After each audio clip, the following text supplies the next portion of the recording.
But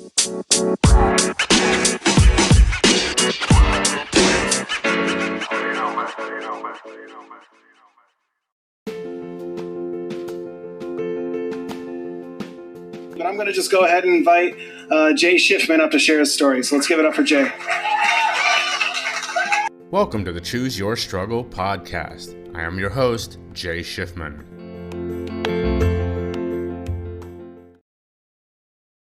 Welcome back to another episode of the Choose Your Struggle podcast. It's a special episode. Back in probably, let's say, September, October, I stumbled upon a podcast that quickly became one of my favorite. And that's the Courage to Change podcast with Ashley Loeb Blassingame of Lion Rock Recovery. So, being the guy that I am, I reached out and said, hey, I love your podcast. I would love to be a part of it. Look, I do this a lot, and my success rate is pretty high, but this was ambitious because the Courage to Change is it's a really amazing podcast. This would be like, maybe not the Reds. Like, I'm a big baseball fan and a big Cincinnati Reds fan, and I was pretty good growing up. I wasn't great, but I was pretty good. This would be like me reaching out to, let's say, their AAA team and being like, hey, big fan, I know I can play. Just start me at third base. Like, what could go wrong? And then them going, yeah, why not? Let's give it a shot. So that's what happened. I reached out, and the woman who works with Ashley, her editor, producer, Christina Kimmick, reached back out and said, we read your stuff. We've heard you interviewed elsewhere. We would love to have you. And I was like, oh, shit. Because now I had to have this conversation with someone who I really admire.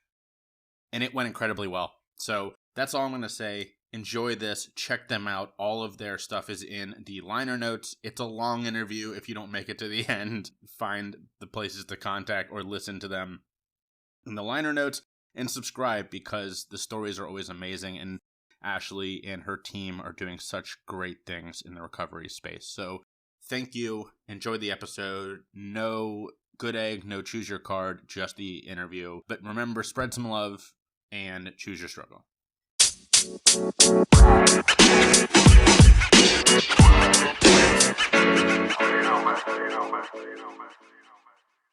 Hello, beautiful people. Welcome to the Courage to Change, a recovery podcast. My name is Ashley Loeb Blassingame, and I am your host. Today, we have Jay Shifman. Jay is passionate about issues of addiction and mental health. A speaker, writer, consultant, coach, and advocate, Jay lives intentionally around seeing the realization of his dream to end stigma around issues of addiction and mental health. Jay works with individuals and organizations to make real change in how they approach, act on, and talk about mental health and addiction. A graduate of Northern Kentucky University, Jay is 10 years in recovery and lives with his wife, Lauren, and their dog, Nell, on Daniel Island, South Carolina. You can learn more at his website, www.jshifman.com. Jay is currently writing a book, Profiles in Change, that focuses on the untold stories of people doing new, unique, and interesting work aimed at the issues of the addiction and mental health epidemic we currently find ourselves in, that grew out of his tri-weekly posts on LinkedIn and his website. Ladies and gentlemen, Jay Shifman was an absolute pleasure. This is the first person we've had on the podcast who defines his recovery a little bit differently and is not a member of a 12-step program. I thought it was really important to get his perspective and talk about different ways that people can get sober and stay sober in recovery for long periods of time. I hope that all of you come into this with an open mind and leave with much more information and inspiration than you started with. Please feel free to reach out to us or to Jay for more information. We would love to hear from you. All right, guys, enjoy this amazing episode. Episode 48. Let's do this.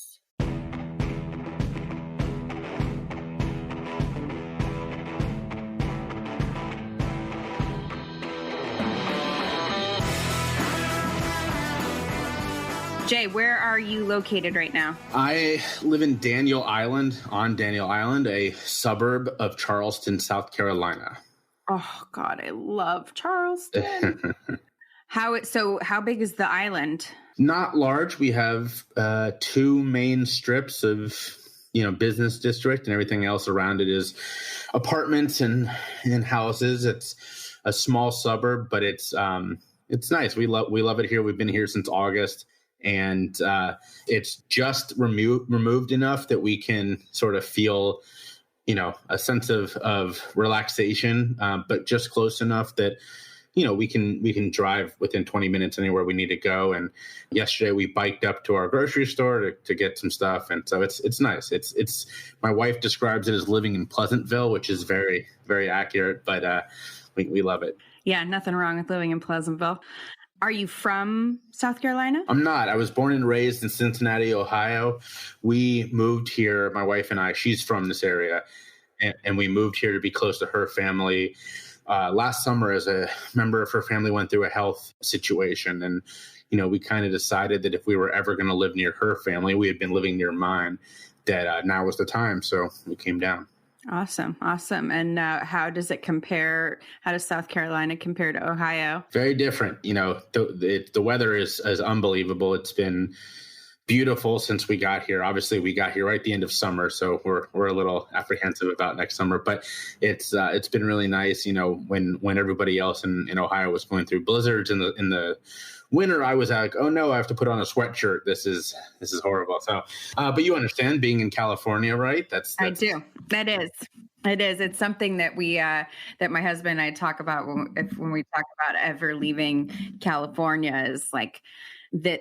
Once you adjust to that putting on a sweatshirt feeling, it is so hard, and your temperature will actually change. Your tolerance for temperature will change, and so what will feel cold to you will change, and it's definitely an adjustment. I believe it. I don't miss the winters, and always hated snow, so it's nice being away from that. Yeah.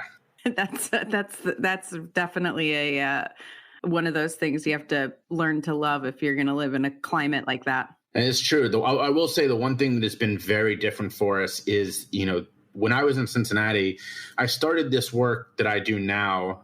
That journey kind of started 5 years ago, but the actual work itself was about a year ago. And it was received incredibly well in Cincinnati. There really wasn't that much, oh, let's not talk about it. It was, you had to push, don't get me wrong. I mean, people weren't like, yes, let's talk about mental health or addiction, but you could have the conversation. Whereas here, there's so much of that Southern, oh, bless your heart, like, let's not talk about these things. And that's been tough. That's been tough to get used to. And it's been a struggle for me to find people who are willing to not run away from that conversation. And that part has been more difficult. That's interesting. Yeah, I was smiling because I was just listening to a comedian who, she's from South Carolina, and she was talking about how, like, if a Southern person says "bless your heart," they're not being nice. And oh no, like a whole joke about it. Yeah, and there is some of that in the Midwest too. I wrote this scathing letter to the editor a couple of years ago. I used to work in politics. That was my life. And about somebody in a different part of the state who was just as backwards on, beliefs as you could be. This isn't even a political thing. This is like, things that gay marriage brought about, all that kind of horrible stuff. Right. And her response to the paper was, oh, bless his heart. And I was like, oh, that got under her skin. That was shots fired. Fired. Oh my God. Yeah. So I'm used to that, but it is down here. It is a different breed of people, just, even people in the industry going, that's just not how we do things. You gotta keep it under wraps. And I'm just like, I don't do that. Like, I'm from the North where you get shit done. And down here, let's go at a snail's pace. Let's be polite. Like, I just don't have time for that. Yeah. That's, it's so funny. Well, I don't know if you're familiar. I think, is it Al-Anon or Overeaters Anonymous? And one of them, there's a common saying where they say "bless my heart" as like a nice, oh my gosh, there's my disease, or there's my addiction, or there's my mental illness. And it's supposed to be like a gentle like a gentle thing you say to yourself, like, oh, I'm being, okay, this is who I am. And so for me, not having any, my husband's from Texas, which he says is not the South, which it's its own thing, right? Texas is its own thing. Apparently, I'm like, no, it's the South. But whatever. So I thought that it was like a kind Southern thing you say. So I'm just learning that Nope. it's like, no, like it means it's fuck like you. I was gonna say I'm learning it's a fuck you because I don't want to tell all these women who are like, oh, bless my heart. Like, man, we should really you guys should really learn what that means. Yep, that's the Southern screw off. Like you've pissed me off, which is, it's fun. I appreciate it. Yeah, exactly. So, okay, so you give us a little background on Jay. Where did you grow up? What was your early life like? You mean we can't just talk and commiserate about our mental health for the entire episode of the? I mean, we can, but here's what I always say, like, and this is actually my pitch about the podcast in general, right? Which is that the fact that I don't drink and don't do drugs, okay? I follow the laws. I am nice to my husband and my children most of the time. And I don't steal. I don't hit people. That's only impressive if you know my background. Otherwise, it's like, that's what you're supposed to do, right? Like, I am not an impressive human being unless you know where I came from, because pretty much that's like what most people are expected to do, right? Well, yeah, but I gotta disagree. I mean, you're right. Okay, disagree. To do, but not enough people do it. That's number one, and number two, like, you've created one of my favorite podcasts, which means that you are an impressive person. You're a very good interviewer, so I would not sell yourself short like that. But well, thank you. I get what you're saying, and I agree with you. And it's why whenever I speak publicly, one of the first things I do is sort of give a condensed, or if I have a longer version of my story, because you're right, it does put it in context, and it makes it easier to understand. Like, oh, what I'm doing now is great, but what I'm doing now in the context of where I was 10 years ago is like, oh, holy shit, So it definitely makes it more impactful. And I personally am someone who, I really appreciate things in context much more. One of the things I had with when I was dating my husband early, like freaking decade ago, and I remember the first time I went home with him and met his family and saw where he came from, and seeing him in context. I remember there were so many things that super pissed me off about him that they were just like, I could murder you over these things. But seeing it in context of why and where he came from, and how, like, he grew up a Jehovah's Witness, and in and in Jehovah's Witness culture, you keep secrets. You don't, like, there's all this crazy stuff that goes on around, like, you will be publicly humiliated if you keep someone else's secret, like you're held responsible, like an accomplice after the fact.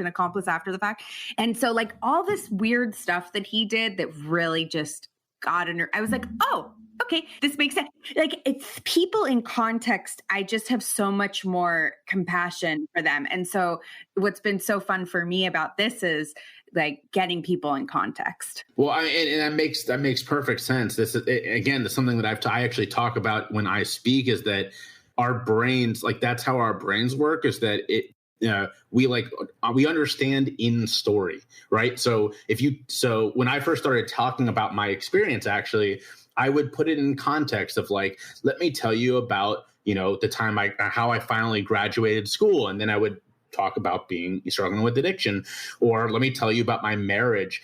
And those things are amazing. Don't get me wrong. Obviously, I love my wife very much, but the real story is that I'm still here. And so that's harder for people to understand if they don't have that to relate to. And it takes more of an effort when I speak now, because I have to weave a story as opposed to let me just tell you things, because by the end, like, they may get it but they don't get it.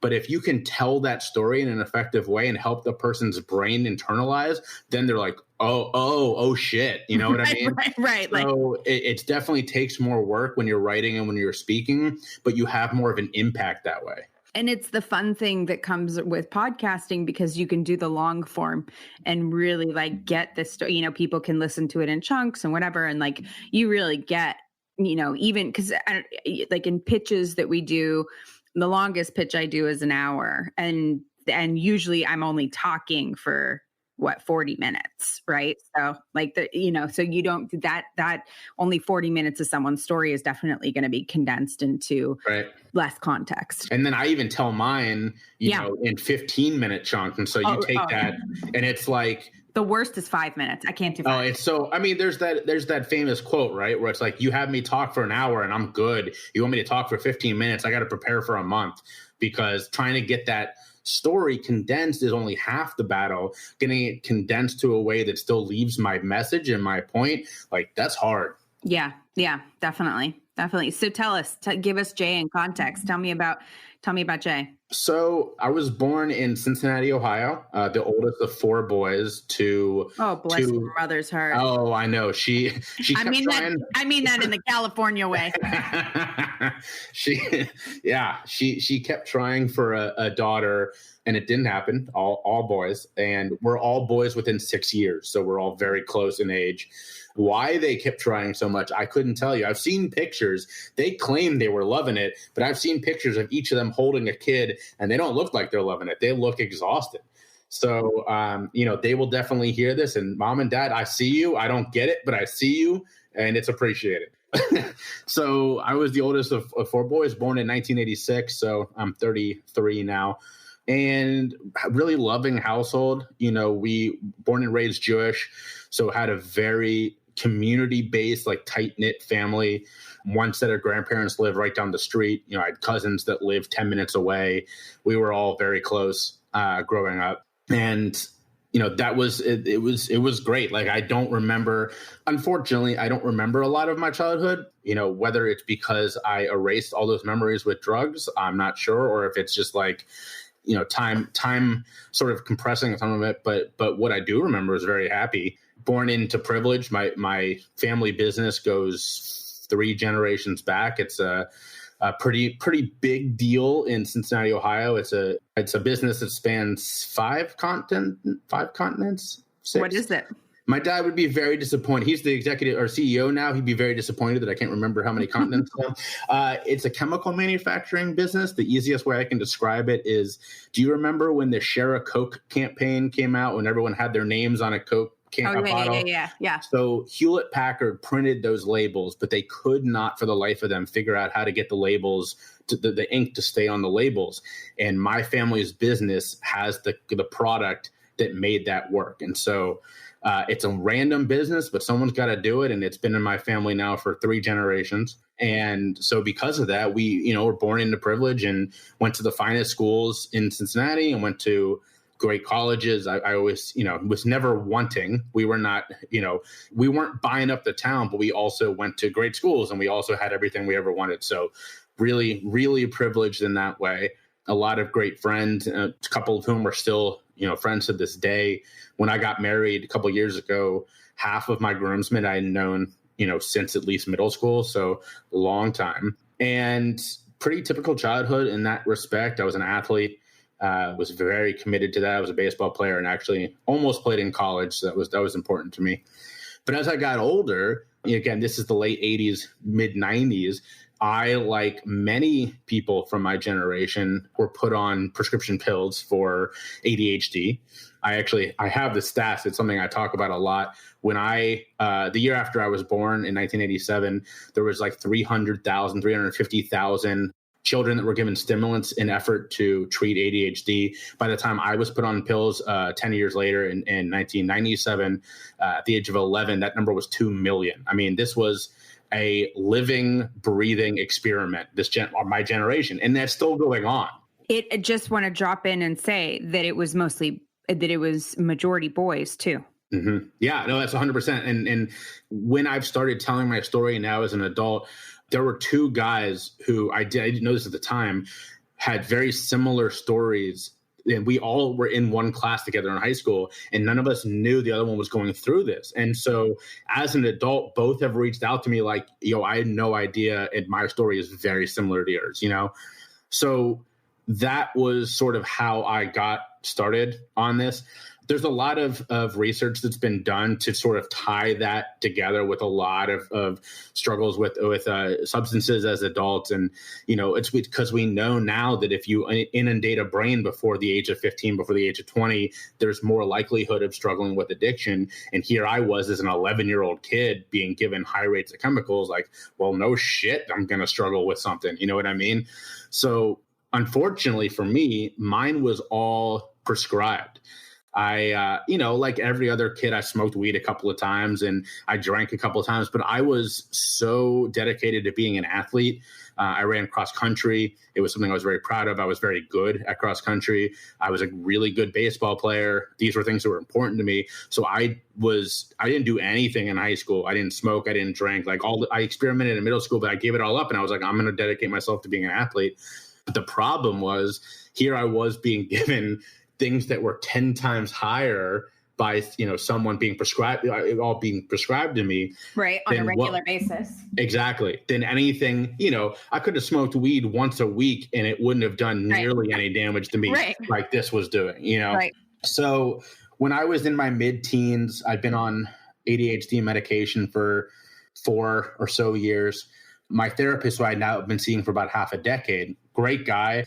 I thought I really developed a close relationship with him. He was cool. He was a really well-known therapist in Cincinnati, Ohio. He still is very community active. He said I was showing signs of a mood disorder. And, in your teens is when some of that stuff can come up. And, we didn't question it. We said, okay, and we'll keep an eye on that. So I didn't really push back on the medication thing. I got off it for a couple of weeks in high school because I didn't want to be on medication anymore. And it didn't have that much effect on me, but it had enough that sort of my inability to focus. I was the typical class clown. I was the guy who was more, interested in making people laugh and doing really well in school. And so when those things started to override my grades and all that, I got back on medication like 2 weeks later. But by my late high school, he was really saying, we should be talking about this mood disorder issue. And I had some struggles with depression when I was younger. I still do. Struggles with anxiety when I was younger, still to much, much lesser extent, but I still did. I struggled with a little bit of OCD. And so these things were very minor, but they were blossoming. And, there was never, or at least I don't remember there ever being a discussion like, is it possible that these drugs are making these things worse, right? So, I graduated high school. I was not a good student ever. That's just, I just didn't learn well. I wasn't a good student in high school, wasn't a good student in college, just was not something that I was great at. But I went to one of the nicest schools in Ohio, the College of Worcester in Worcester, Ohio, which is a very well-respected small school. And by this time, I was being prescribed pills for these various issues as well. So not only was I on ADHD medication, but I was also being prescribed things for anxiety, for, being prescribed pills for what, he believed was this mood disorder. So I go to college my freshman year, and that's when shit really started to get bad. And I got arrested in my freshman year for dealing weed. When my baseball career finished, I had no reason anymore not to experiment with other drugs. That was the reason that I didn't before, was that I was this athlete. And like I said, I had an opportunity to play in college, but it was only one school that wanted me, and I didn't really want to go there. So I went to this other school that accepted me instead. And when my baseball career ended, I was like, all right, well, now I can do those things that I had never really had much experience with. So I drank a lot. I was a typical idiot college kid. I was drinking a lot. I was smoking a lot, trying other drugs as well. But all this time I'm on, my base level is already a lot higher than everybody that I'm hanging out with, because I'm on multiple medications as well. So freshman year did not go great. I had a lot of good friends and, all of that was good. But like I said, I got arrested for dealing. My roommate and I were dealing together like a lot of weed. At one point, we had like half the college was coming to us for weed, and we got busted right around Thanksgiving of our freshman year. Like I said, I'd been there for like 2 months at this point, 3 months, and I already get arrested for selling weed. So, again, we were very lucky being these privileged, white kids that we were able to get good lawyers, and it's not on my record anymore, but it was still an issue. Here I was a couple months into my college career and I'm getting arrested for the first time. And I'd already, I was the kind of kid who I wasn't a rebel, but I had my license taken away for speeding in high school, and, got suspended a couple of times once for fighting a kid and, stuff like that. So my parents were justifiably concerned. But all this time, I'm still seeing this therapist back in Cincinnati. We're talking by phone once a week, and he's prescribing different medications and higher rates of these medications. But at the end of my freshman year, I left Worcester. I transferred back to University of Cincinnati because if I hadn't, I would have failed out. So again, not a great student, did not take college seriously, was partying my ass off, had a wonderful time, but was not doing well in school. Came back to UC and that didn't change. I didn't have the skills to be a good student. And again, I'm just on all these crazy amounts of chemicals as it is. So sophomore year, I ended up joining a fraternity, which gave me even more license to party and not go to class. And, those guys, a couple of them are still very close friends, and we all did that together. It was not, I felt very communal for not going to class, for drinking, smoking, doing a lot of shrooms and stuff like that, like multiple nights a week, because we were all doing it together. And I ended up failing out of University of Cincinnati my sophomore year. So at that point, you would think that there would be like, all right, maybe this is a moment where I can stop and okay, things have gone off the rails. But I wasn't there yet. I hadn't reached my moment. By this point, though, the symptoms that my therapist had said were part of, now we're calling it bipolar disorder, are flourishing. Just, my OCD is off the charts. I'm cleaning a lot nonstop. I'm having like nightmares because I'm on so much chemicals and mixing with all sorts of stuff. Can you tell us what you were on? Like what? Yeah. Give us an idea. So I meant to pull out the records. I have the records here. I went back and like Walgreens and CVS, I basically filed open records requests for my own stuff. And I have pages. I was on 10 different medications throughout this time.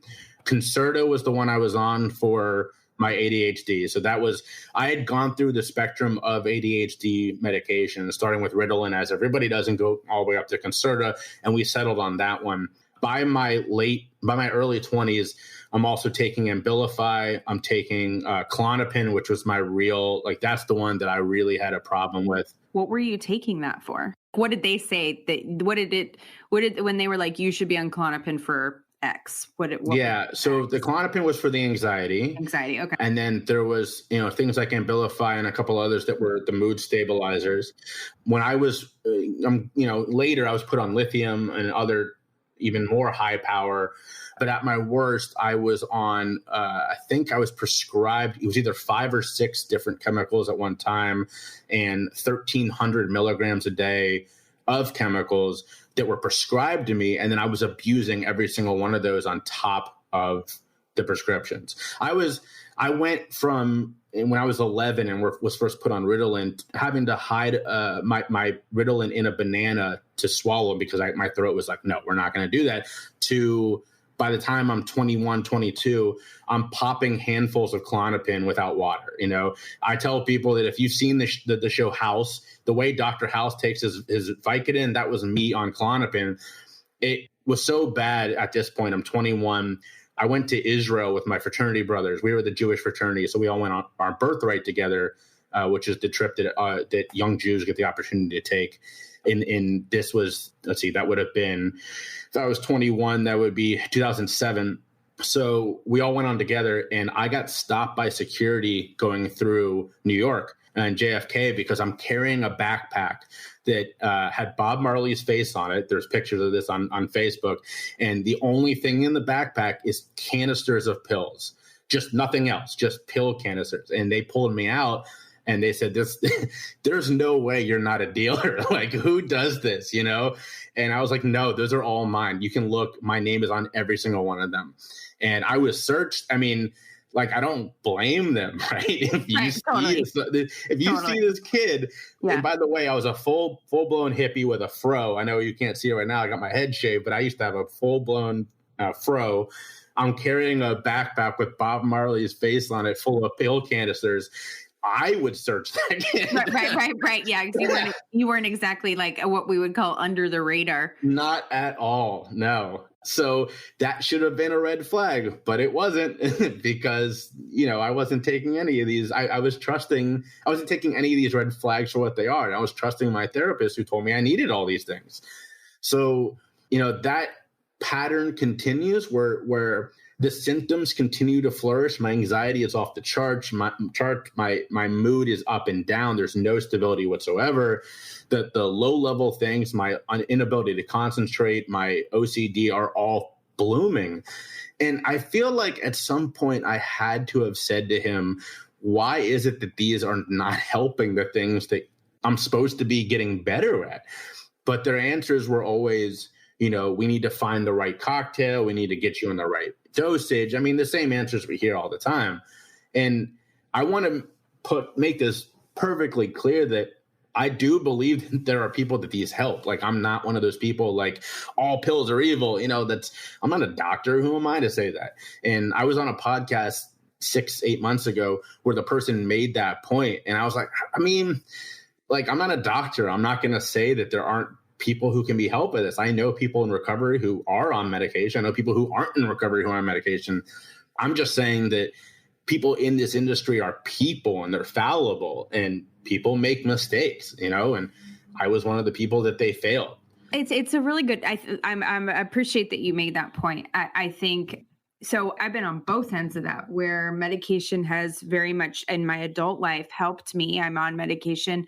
It's helped me tremendously. It helps me tremendously. And I was you too. You and I were born the same year. So we went through that same, you know, similar thing. I wasn't the boy that they had to calm down so he could sit through class, but I was definitely the like, oh, do you have a mood disorder? Oh, do you have this? Oh, do you have, you know, whatever. And through my teens, I mean, I have been put on and diagnosed with like you pulled up all the records of everything I've ever taken.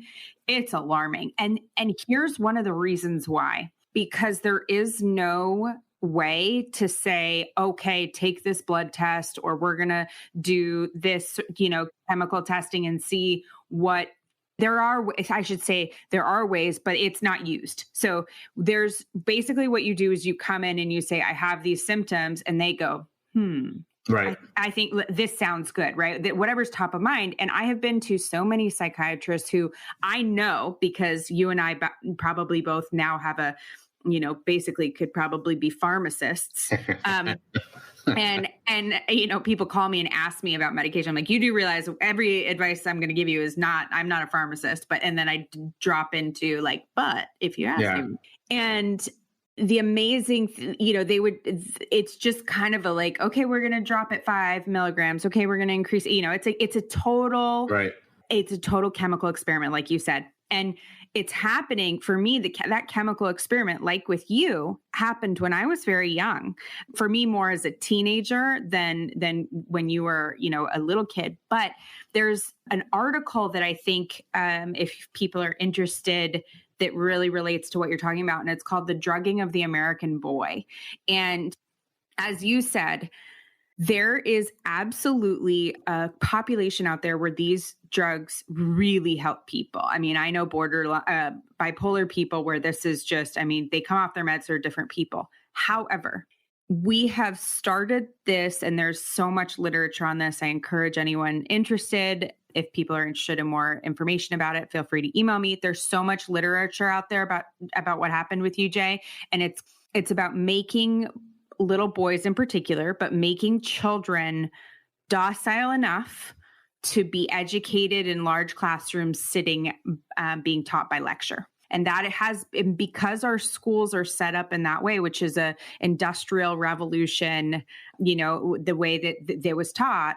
And it has led to kids who cannot sit through that, or, don't have the personality to sit there, listen, absorb that way, are medicated. And that is what you're talking about. That is what happened to you through and through. And then whatever symptoms and side effects you had as a result of the original, whatever that original symptom that was you were medicated for, right? Anxiety is also a side effect of Ritalin and of amphetamines in a 10-year-old boy. So, right. So you start off this chain reaction. And that's really what it sounds like is a huge part of what happened for you. Oh, totally. And I'm really glad you make that point. It's funny, I had that very conversation with a friend probably 6 or so months ago, where we were having lunch, and he told me that his son, who is 7, they had recommended that they put him on Ritalin. And he said, I wanted to ask you, because this sounds like your experience. I said, yeah, I was 11. Your son is 7. Look, I'm not a doctor. I have no idea. I can just tell you what happened to me. And I personally, if I had a child today, would not put them on medication, because I lived through it and I know how badly it screwed up my brain. And I completely agree with you. It's unfortunate that we are unwilling to challenge some conventional beliefs on education, and instead would rather tinker with humans. Now, look, again, I've not spent decades studying the American education system. I can't tell you what needs to change. I can tell you one of those can be tinkered with safely. The other one is literal human beings. Why we went that route, couldn't tell you. Because it's easier than changing an entire system, and you can blame it on that individual. And so many reasons. There's a wonderful book called Creative Schools. And I highly, if you have a child, you're listening to this and this is what you're going through, I highly recommend checking it out, because there are a lot of options for kids who can't sit through a lecture at 7 years old. And I too, I have a dear friend of mine who I love so much, whose son, they got him into this amazing school, and, struggling sitting still. And they're like, look, you either put him on medication or he can't go to school here. And that's I totally get it. Like, it's not a judgment. I understand. And I am sure that there are a group of children who really do benefit and need it. So it's not a black and white decision, but your story is a cautionary tale, right? Which is like, are we looking at all the components? Is this the best school? Are they meeting J where J needs to be met? It's not like you weren't getting enough exercise. Are we engaging J? Is J super bored in college and what are you supposed to do if you are super bored in college? Everyone is partying and drinking and you're in a frat, or you know what I mean? Like, what are you supposed to do? What if you don't have any drive, you're like, we really just don't address these things. And then you add in the fuel to that fire, and we have Jay at 23 cleaning whatever you were cleaning. Well, and you make an excellent point that two things. One, we deal in black and white too often in situations that are nothing but shades of gray. And I mean that both for what we're talking about, the education system, and also that's how I approach being in recovery. And when it comes to helping people enter recovery, we say either you do this or you do that. There's nothing else. And it's like, in reality, maybe 3% is positive, black, 2% is white, and everything else is shades of gray. We don't have an answer for 99.9% of the things that we have in our life. There is not an ironclad answer. And yet our brains and the way we approach things are black and white, either this or that. And we need to do more of that shades of gray thinking. And that was number one. And number two is just having these conversations, like you were saying, to address some of this beforehand. If I had known, that I had mental health issues that ran in my family. Maybe we approach this situation different with when 14-year-old Jay is getting a diagnosis of a mood disorder. Maybe we don't. Maybe we get a second opinion. Maybe we don't. But we didn't talk about these things. I don't blame my parents whatsoever for any of this, the path they followed. I would have probably done the same thing. I would like to think that going forward, if my wife and I choose to have kids, that if there was a situation like this, we would take all tools in the toolbox and come up with some kind of a solution, and we would have the conversation. Like, what are you feeling? What is happening? And that didn't happen. I don't just mean for me. I just mean we aren't doing that, period, because people are shying away from conversation. We're shying away from conversation, but in the case of like a case of my friend, I'll say, right, where he has this son, because just watching this being, and I have little kids, right? So I haven't been in this situation and I don't know what that's like. So I don't want to I don't want it to seem like I'm casting judgment. But what I saw was an impossible situation, right? With a family that got their kid into a great school and they have a younger son, both parents work. And because that's how life looks often now. And the choices were the professionals are saying this needs to happen. The child does not have answers for what is going on. And the alternative is to what? Like go to find some really innovative school that's not nearby, like the turn, like none of it is, these are horrendously difficult, complicated choices. And the reason for that is that it's easier in general for everyone to just sedate or, our version of sedate. I hate to say sedate with amphetamines, but, so it's easier for us to put a Band-Aid on that one thing as opposed to be really proactive about it and upend everyone's lives. Right.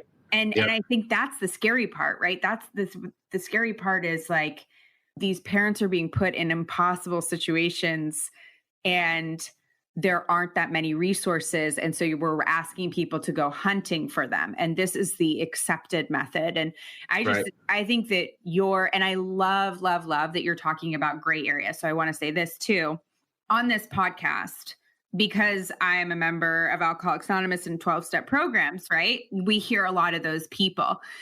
And that does not mean that those are easy accesses for me. And so we're really working to get a lot of other stories. And I know a lot of these people who have these incredible stories. So that's how, but I do want to say that there are a lot of ways to get sober. I would say skin a cat. I hate that saying, but I'm like, who came up with that?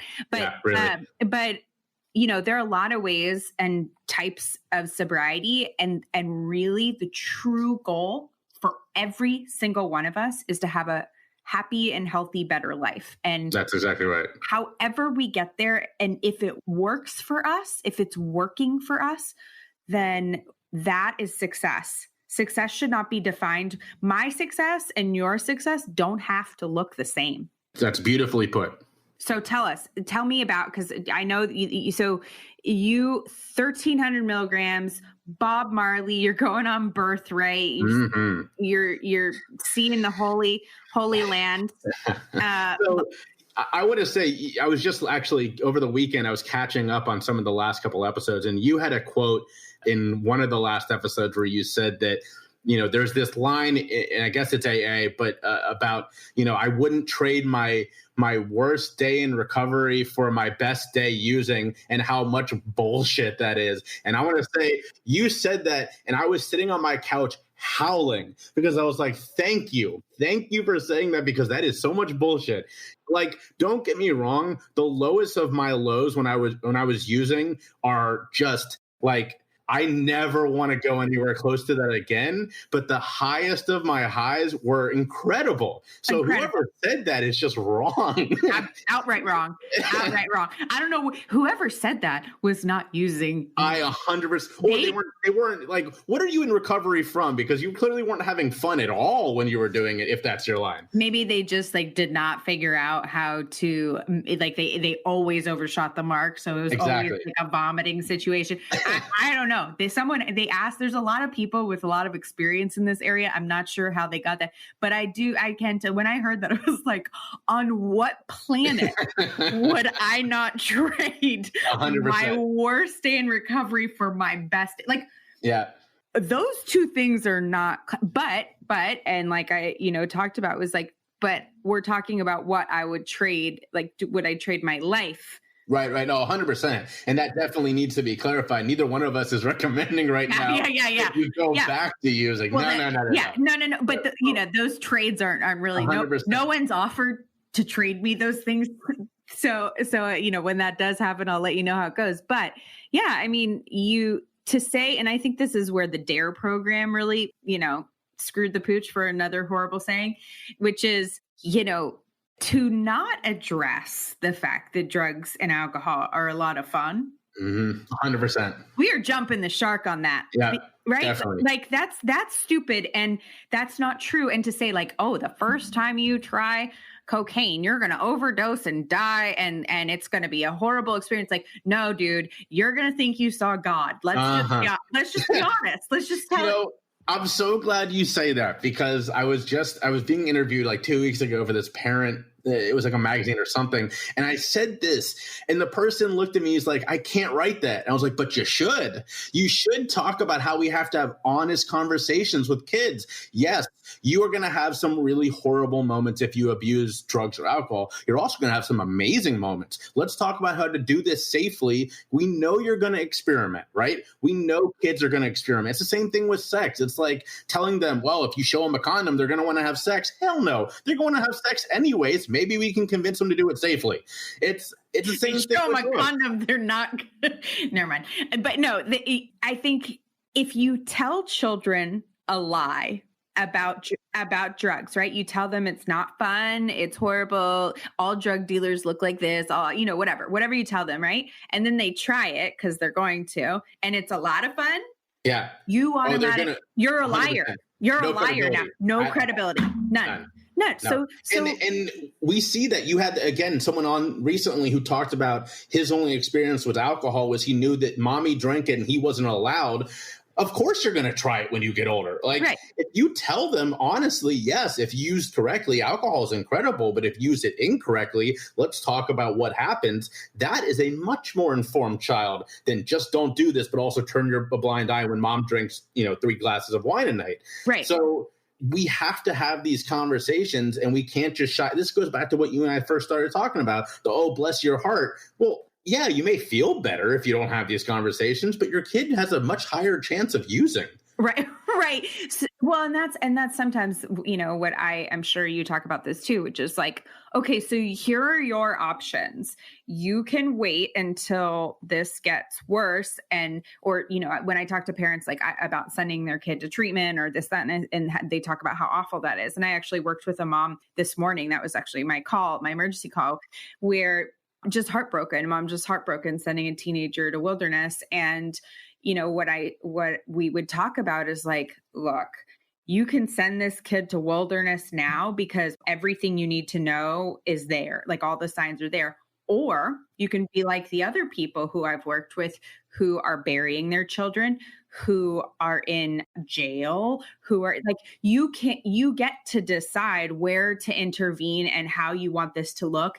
And the fact that we have this idea that it shouldn't be painful. Like we have this idea that we shouldn't have hard feelings and hard conversations. Like we should not feel discomfort. Let's avoid discomfort. Yeah. And it's screwing up everything. We would rather feel okay now and deal with what's going to be worse down the road than meet in the middle and handle a situation that's not great, but it's not here. Then have an uncomfortable conversation. 100%. You know what people do to avoid an uncomfortable conversation with another human being? I mean, I know you do. Like, it's a stupid question, but you know what I mean? Like it is astonishing.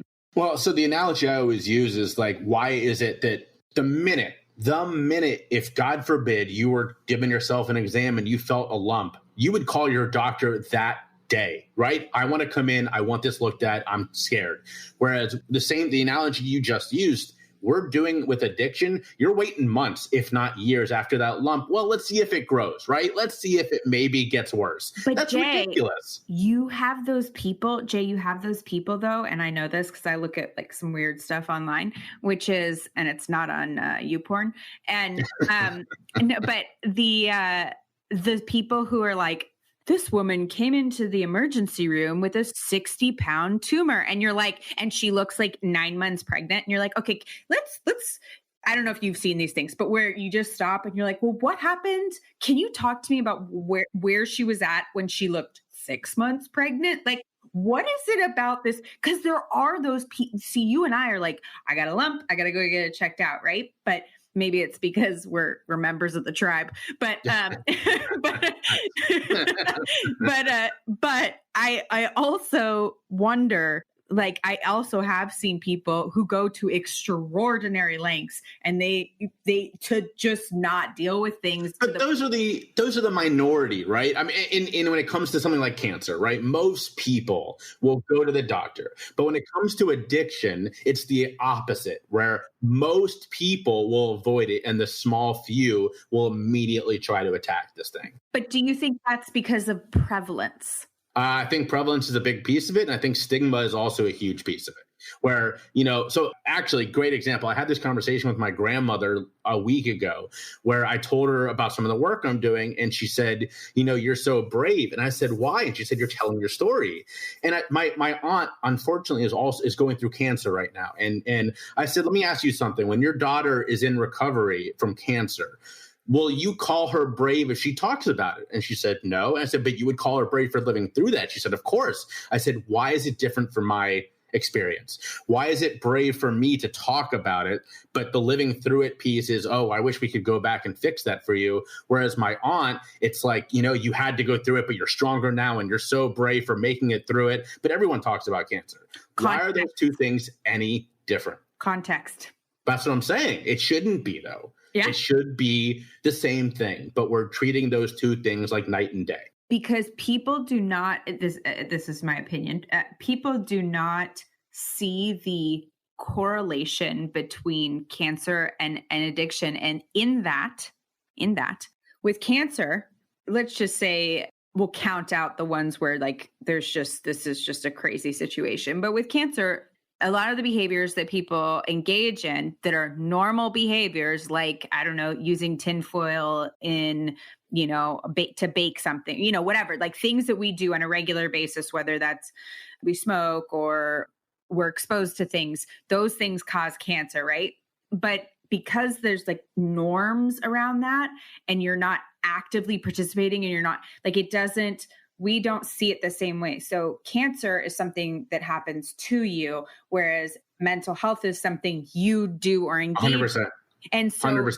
Those two things, that's why we can't make that connection. And what people don't understand is that when you get to that place, you're using against your will.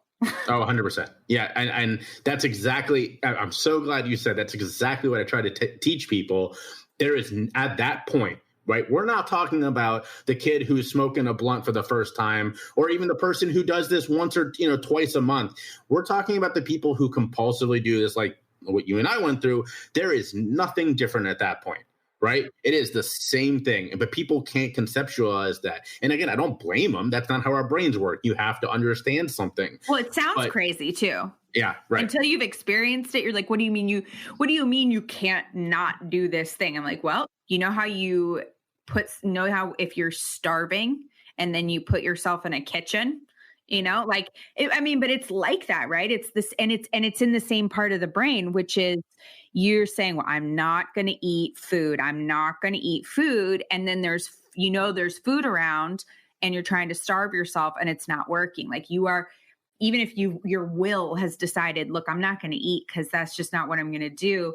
You cannot help yourself. And that's where that comes in. Yeah, I like to say to that person, well, have you ever had an Oreo? And they're like, of course. And I'm like, okay. How many? Talk about Oreos. Yeah. Because we've all been there. We've all had the whole sleeve. And then man. Oh shit, where'd the sleeve of Oreos go? Totally. We've all been there. Totally. And then you throw out the nutrition facts as fast as humanly possible. Like, Take it out to the dumpster right now. Get that out of my house. That's a difficult conversation I'm not willing to have. That's exactly right. Stay tuned to hear more in just a moment. Hello, everybody. This is Ashley Loeb Blassingame, the co-founder of Lion Rock Recovery and your host.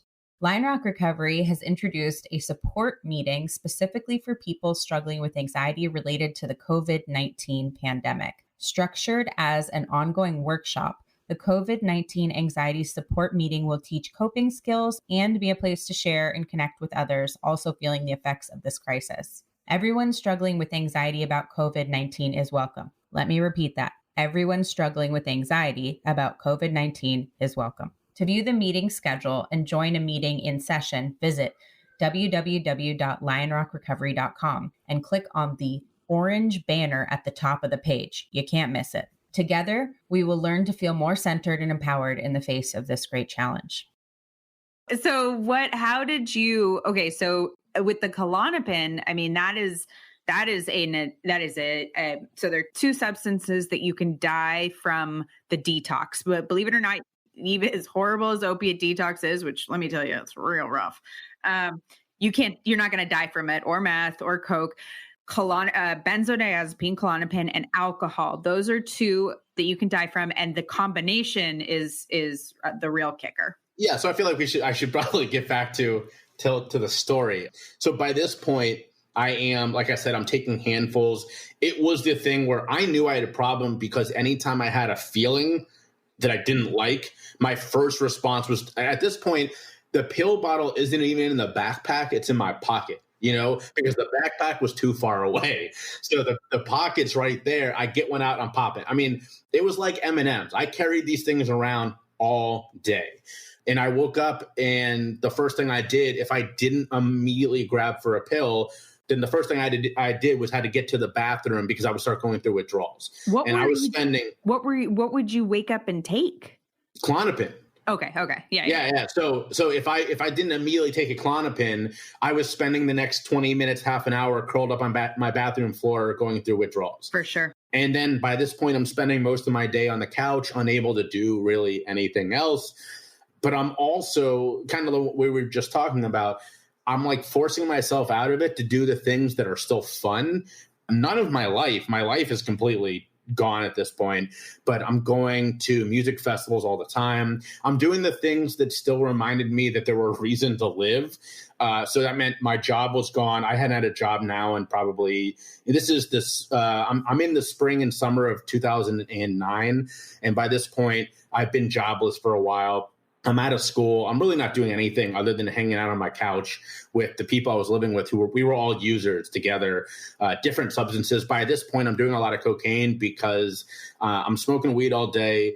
I'm on all the medications. I'm abusing every one of them. And when you're on that level of drugs, what's going to cut through that besides cocaine? I mean, if I wanted to do something, if I wanted to raise my awareness to a different level, cocaine was it. Like, that was all I had left of me. So I'm doing a good amount of cocaine, and I'm going to music festivals, and I had some great experiences, but some bad experiences. Kind of like what we were saying, some of my most amazing stories are from that period where it's like, how do you square that circle when I am just in an awful place and I'm also having some of the greatest fun of my life? It's tough. I mean, it's tough to explain that to people who don't understand. But again, by this point, things are just the worst. My friends and family they haven't abandoned me, but I'm not like seeing them because all I'm doing is using with the people that I use with. My mother would rush over to my house on regular occurrences if I didn't answer my phone because she was sure I was dead.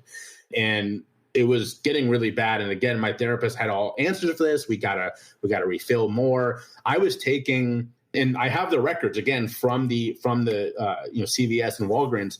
I was taking months worth of my pills in 12 days by this point, and he kept allowing for the refill. Like, I mean, how you gotta like the 90s, man. At this point, this is 2009. Oh, wow. I don't understand how that slips by this stuff. Like, yeah, that's unusual. That's particularly for that. That was more of a 90s thing. Yeah, and it's maybe again, early 2000s. there's no way that he doesn't know, because he's he the knows. one giving permission for this, you know? So the summer of 2009 was when everything finally, fell apart. I went to a music festival and came back. Well, which one? So there was a music festival in the Midwest called Rothbury. It was the prequel to what is now called Electric Forest. And for 2 years, instead of an electric music festival, it was a hippie band festival. And so year 2, the headliners were Willie Nelson, Bob Dylan, Fish. I mean, it was incredible. Some of the greatest times of my life were these 2 years at this music festival.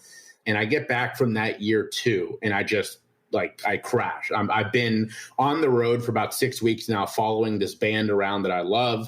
Their name is the Ragbirds, and they'll come back up later in my story. So I'm following them around. They went to this festival, and I went the year before, and so I went back to see them and also go to this festival again, and I'm exhausted. And so I get back and I crash, and I don't remember what the final, what pushed me over the edge, but I decided I was going to commit suicide that summer. And this is late July, early August of 2009. I'm 23 years old. And so I dump out a lethal dosage of my pills, or what I think will be, on my computer. And I call a friend and I tell her, I'm going to kill myself. And she keeps talking to me. And while she does that, she texts some other friends of ours who rush over and stop me, which is amazing. And again, for the third time in the story, should have been a wake-up call. It wasn't. The next night, I learned from that mistake, and I took the pills first, and then called the same damn friend and told her what I did. And this time, she called the cops. And I don't remember much from that night. I remember having my head slammed inside of a cop car as I was led out of my house in handcuffs. And trying to kill yourself? Yeah. So back at this time, and this is still true in some states, it was treated like an offense. So I was handcuffed. I was put in the backseat of a cop car. My head slammed against the side of a cop car. I spent the night at University of Cincinnati Hospital, handcuffed to the bed, going through overdose. And, I would kind of become lucid every couple of hours. And I remember very little. My aunt, who's a therapist, was called. My parents were out of town. And so they called her, and she sat by my bed all night and basically was just making sure that I didn't die. I mean, that was that night. Their only goal was to make sure I was still alive the next day. Yeah. So I was kind of in and out that night. But when I finally came to, my first memory is late the next day, and I'm sitting in the intake room of an inpatient care center in Cincinnati, in a suburb of Cincinnati. I don't remember how I got there. I don't remember anything else except coming to, and it's like a moment from a movie where they zoom in, and it was all of a sudden I was there, and I looked around and I'm like, where the fuck am I? What's happening? I thought I died. I tried to kill myself, and I'm in this place. I'm being signed in by someone. I don't remember. And I ended up spending the next 3 weeks there across 2 different units at this lockdown center in Cincinnati. And I knew other people in the ward, one of whom was on the party scene with me. She and I were friends. And so, I get there 2 days later, she comes in and she's like, what are you doing here? I'm like, what are you doing here? And so it wasn't horrible, but it was also, here I was at 23 and I'm in a lockdown unit because I tried to kill myself. And, I have weird memories of that time. I had a journal that I have not been able to bring myself to read because it's some pretty scary shit. And there were some people that I knew, like I said, and I kind of got along. And 2 of my grandparents came to visit almost every day and try to keep my spirits up. And, it was challenging, but I wasn't rock bottom, even though I just tried to kill myself and all this. So I get out of there on the promise that I'm going to get sent away to this long-term care facility.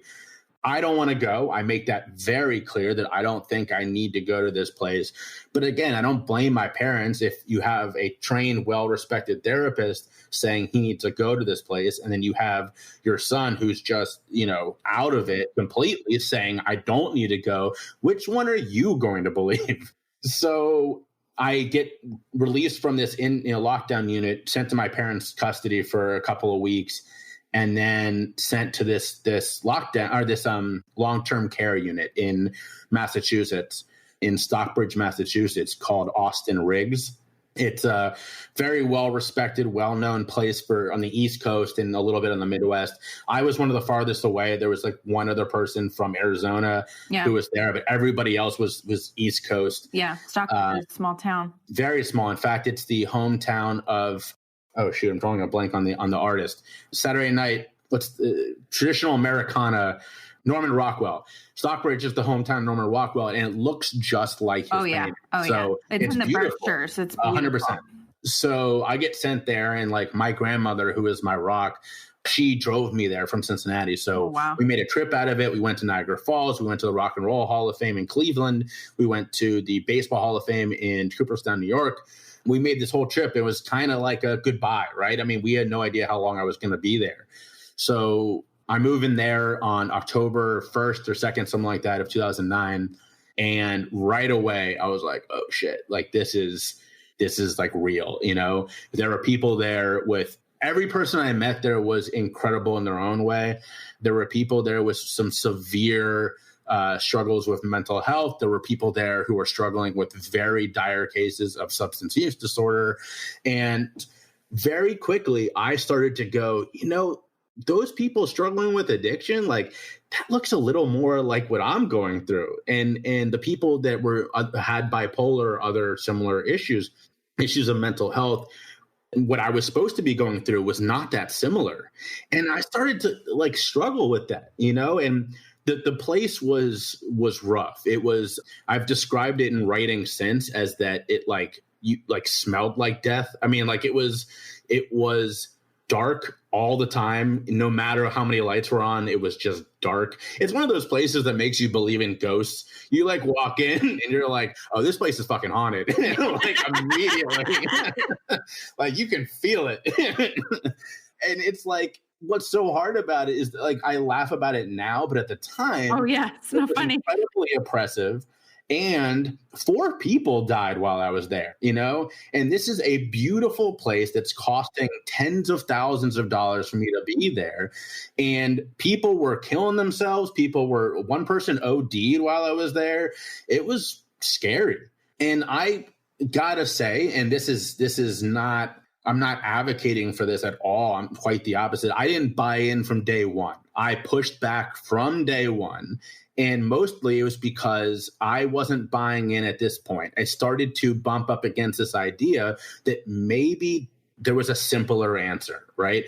Maybe there was a way for me to square this circle, and it was that I didn't have these issues. Now, have I struggled with issues of depression and anxiety? Of course, but maybe my label didn't fit so well.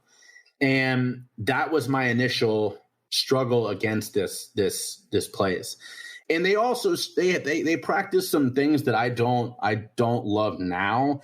Perfect example is if you've seen the movie One Flew Over the Cuckoo's Nest, where they sit around in a circle. I don't remember if it was in the movie or just in the book, but where they sit around and they point out flaws in one person and they make them own up to it. Like that should happen at this place. Yeah. And you had to do it. And if you refused, you became the target. That's yep. They did that at my place in Utah, and it was like it was either you or them. So it was them. Yeah. And so here's the thing is that I never went that route, and I always pushed back. And one day I ended up getting into, like, we were this close to fighting with one of the people, not because they were saying something about me, but because they were being so harsh about this random girl I wasn't even friends with. But I was like, and we're done. And I lost it. And we were nose to nose. And the 4 things you couldn't do at this place, there was no sex, no violence, no drugs, and no alcohol. And so one punch and you're gone. And I'm nose to nose with this guy, like ready to get kicked out because I could not abide by that shit. I was so disturbed watching people tear each other apart in the name of quote unquote therapy. Yep. Like that was my pushback the entire time, was I was going, if I'm supposed to buy into this, I'm not willing to be that person. So, and there were other ways too. You know, I had my first therapist and I didn't see eye to eye. So I switched to a second one who I liked, but you know, he practiced the form of therapy where you would sit there in silence until one of you spoke. And that shit bothered me because some days I needed him to be the one. And, you know, we would have entire sessions of me just sitting there in silence. And then the final straw there was I became really close friends with this girl. Nothing beyond friendship. We got there right around the same time. And, she had a pretty severe case of bipolar disorder, but we sort of developed like a kind of a brother-sister thing. We were both from very far away. Neither one of us had family close by, whatever. And so about 2 months in was when Robin Williams did his last stand-up special. And Robin Williams, as you know, is a hero to those of us in the mental health and addiction community because of his struggles. And so she and I co-led this group that night where we all got together and watched we didn't know at the time was his last stand-up special. And then we led a group discussion afterwards, and it was wonderful. And that was kind of, that was how close she and I were. And then a couple weeks after that was around Christmas time, and we went shopping. There was a Walmart or a Target, I don't remember, we went to a couple towns over from Stockbridge. And I had a car by this point. My parents had sent up my car. And we drove and went shopping. And we always walked around together. We bought stuff, whatever. And that day she was like, don't walk around with me. And I was like, okay. That was weird. But I thought maybe you're going to buy me presents, I didn't take it I didn't take offense to it. I was just like, that's kind of weird. So then we check out and she won't show me a single thing she's bought. And so I'm like, okay, this is weird. We get back to the center, and she goes up to her room, and, we were one room apart, but I had recently moved to the James Taylor room. By the way, James Taylor stayed in Austin Riggs when he was going through his stuff. And he actually wrote the song Rockabye Sweet Baby James. There's a verse about leaving the rig where he says, the 1st of December was covered with snow. So was the turnpike from Stockbridge to Boston. He's writing about leaving Austin Riggs. Anyway, I can't hear that song without crying because it's that's my experience. His last line is with 10 miles behind me and 10,000 more to go, which is like, wink, wink, I'm in recovery. So I definitely identify with that song. But anyway, I'm in the James Taylor room and she's still across the hall. And I go down for dinner and she doesn't show up. And so after dinner, I went up to her room and I knocked on the door and I was like, hey, what's going on? And she won't let me in. And I'm like, all right, something's going on here. So I sat down and started talking to her, and it took 3 hours. It took an hour for me to get her to open the door. Then it took another hour for me to get her to let me to come sit with her on the bed. And by the end of the third hour, she admitted that she was going to kill herself that night. She never told me what she had bought to make that possible that day. I didn't really want to know that night, but by the end of the fourth hour or so, she was okay with me taking her by the hand to the nurse's station, where she told them and was taken away to the local lockdown unit, which is what happened if you were going to kill yourself or if you tried. And that was the night I decided to leave. I said, if I hadn't known her the way I did, this place that was supposed to be saving all of us would have let her die, and she would have been the fifth person while I was there. And this was a girl who was, one of the most wonderful, smiling people, how a lot of people with bipolar are, just a perfectly wonderful person, and she would have been dead. And the next day I was like, all right, I'm going to get out of here. So the only person that would take me in at that point was my grandmother, who my parents were like, nope, if you're leaving against your will, we're not going to take you in. Luckily, even though I was taken there against my will, I wasn't committed. Yeah. So I was allowed to check myself out.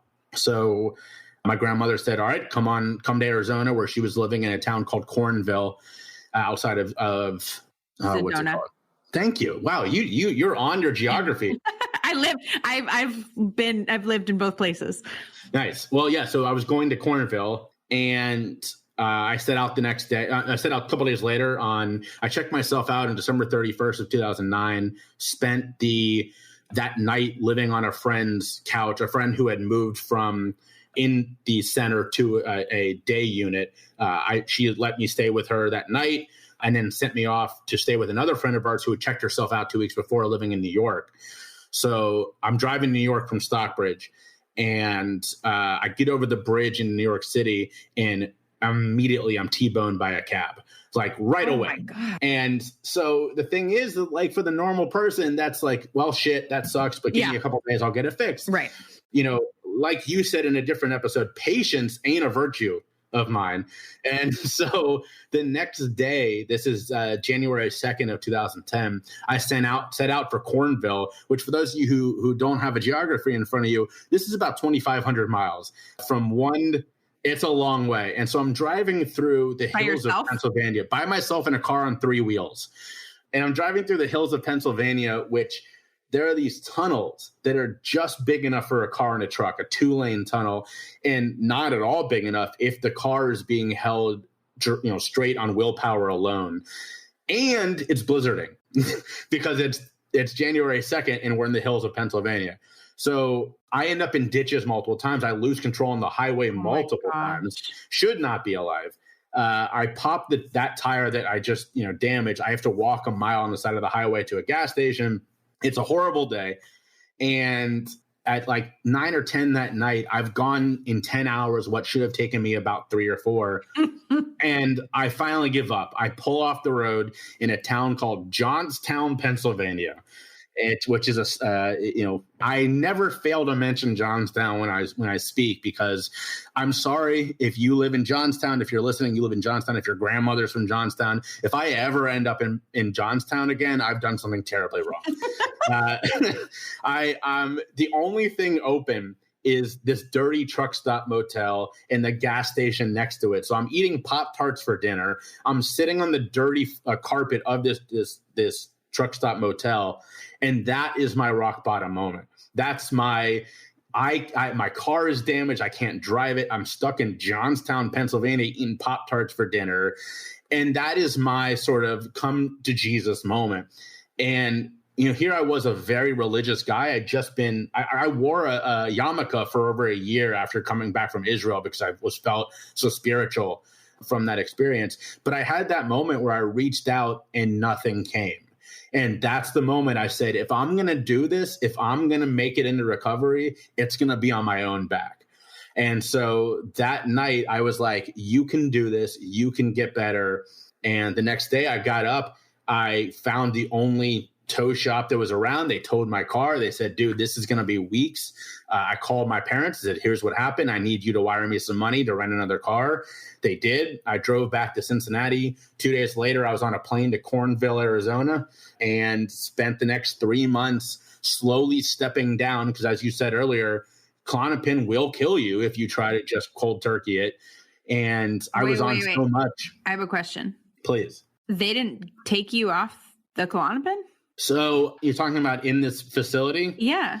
No. So actually, again, from these notes, I open records, the same thing I did from the pharmacies from this facility. Yeah. And they didn't want to give them to me. And I had to get like a lawyer to stamp something. Oh, wow. Like, okay, we have to give it to you. So I have the records and I have all of my therapist notes. And let me tell you something, if you ever want to feel just terrible about yourself, read what a therapist has to say about you when you are at your absolute worst. So his notes are full of questions, right? I mean, he knows I'm suffering, but he doesn't agree with the bipolar label. He's like, this doesn't really look like that. But he's also not willing to challenge my old therapist and get me off drugs. So there's in these records, you can read the day that I come in and tell him I want to get off drugs. I've been there for a couple of weeks at this point. And he says yes, but then he coaches it and says, but only if the end result is to get on new pills.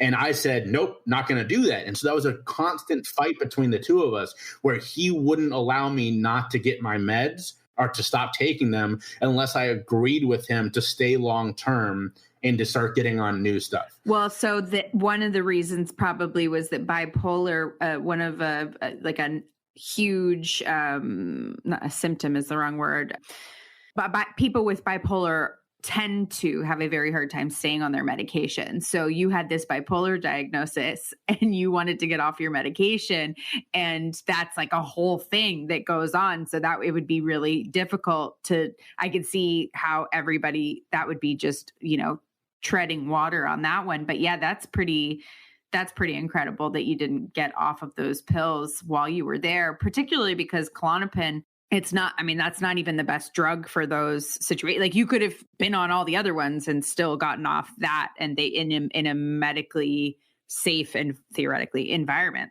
Yeah, I mean, I think there's definitely something to be said for if I had bought in more, if I had been more of a model patient, I mean, then I'm sure and you there's wouldn't have more of needed those. treatment. Hello, PS. Like, I mean, Yeah. like that's, you were describing all these things happening in this place. And I kept thinking like, yeah, everybody in the place has mental illness and substance use disorder. Like it's going to be a complicated, angry, like you are totally in the right place if you have those problems, and therefore should not be expected not to fight it, and not like it should be expected that you're going to try to kill yourself, those things, that's part of the deal. You're struggling with substance use disorder and it's the worst moment of your life. Right.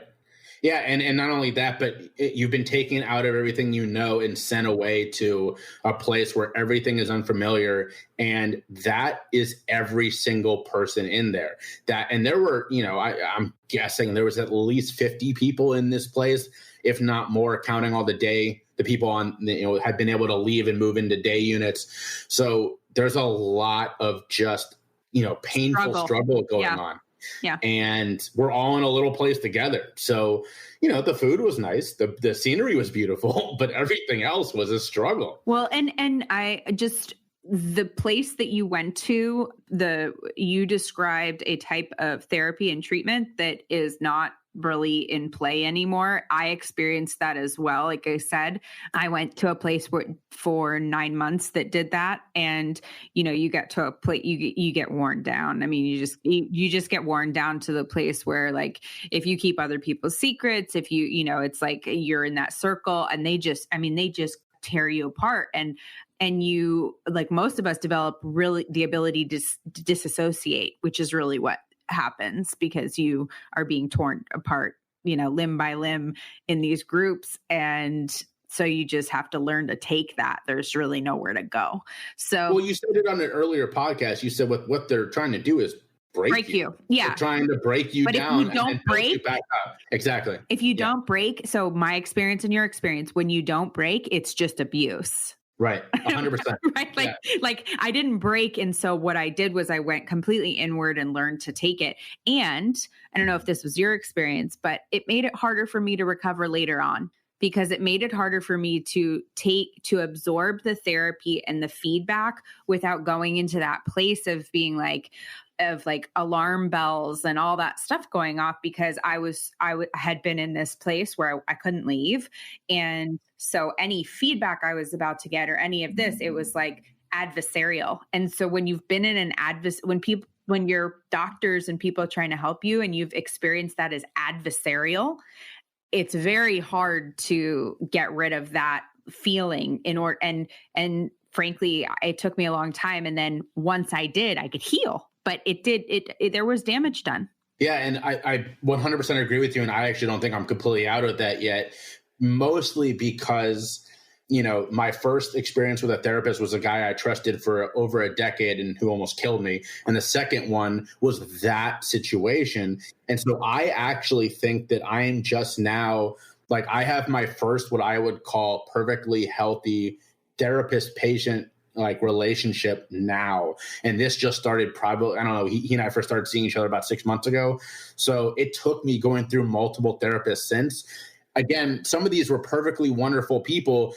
A lot of that was my own going, be careful because this person may kill you. Right. They literally kill you. You just can't let that. It's so much to let your guard down. I remember doing EMDR and for trauma stuff, and like, they want to touch you, there's like you're closing your eyes or they're, it's like, I can't close my eyes, or like, you can't sit that close to me. I'm going to lose my shit. Like this is and I being in a group setting and having people, like I would share something and people would give me feedback and I would shut down because I'm ready, I'm ready for them.